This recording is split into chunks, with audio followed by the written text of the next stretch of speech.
Hey, what's up, everyone? Thank you for tuning in to Wake Up Naked. I'm your host, Esmey Leon. And today we're talking about how being yourself could be holding you back. I know it sounds pretty crazy. And coming from me, I'm all about self acceptance, right? But I think that sometimes we can get it a little bit twisted that, I'm just going to be myself. And if someone doesn't like me, then screw them. They don't deserve me. I've heard that a lot, specifically from women in dating, where they're like, he didn't like me for me. If he likes me, he's going to like me for me. And if not, he can go fuck off.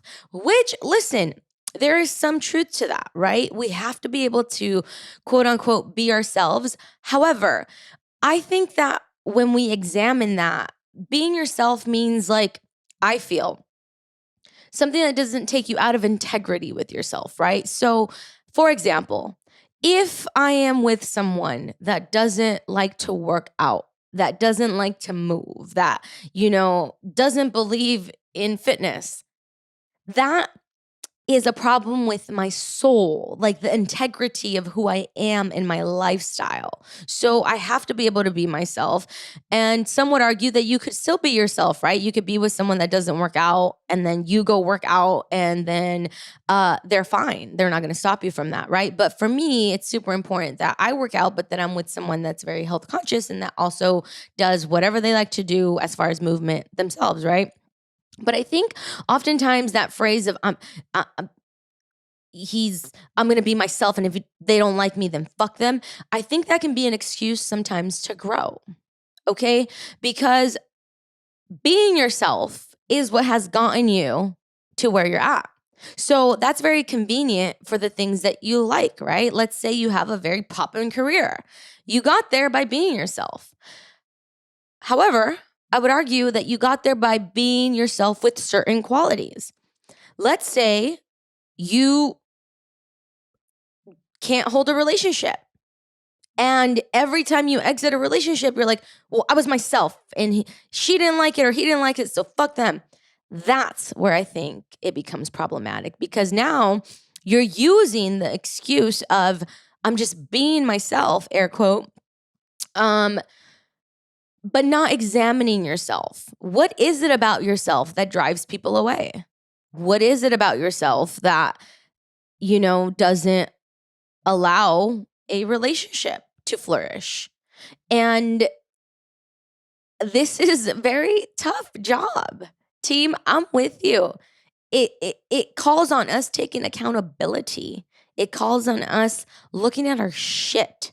So, this is a friendly reminder that, yeah, being yourself is what got you to where you're at. So look at the areas in your life. What are you not happy with? What area in life have you been struggling with?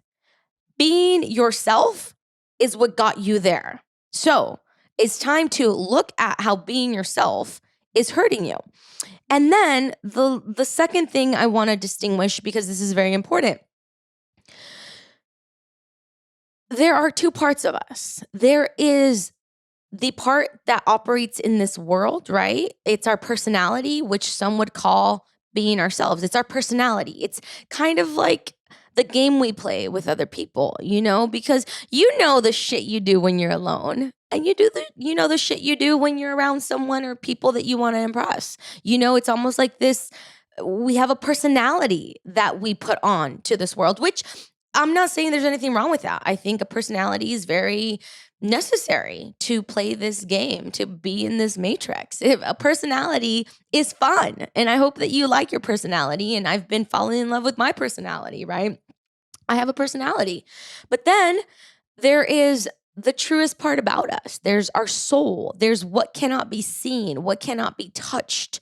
I had this beautiful experience where I went into this beautiful meditative state and I was like, whoa, there is a part of me that has been completely untouched. No matter what good or bad things have happened to me that I perceive in that way, there is a part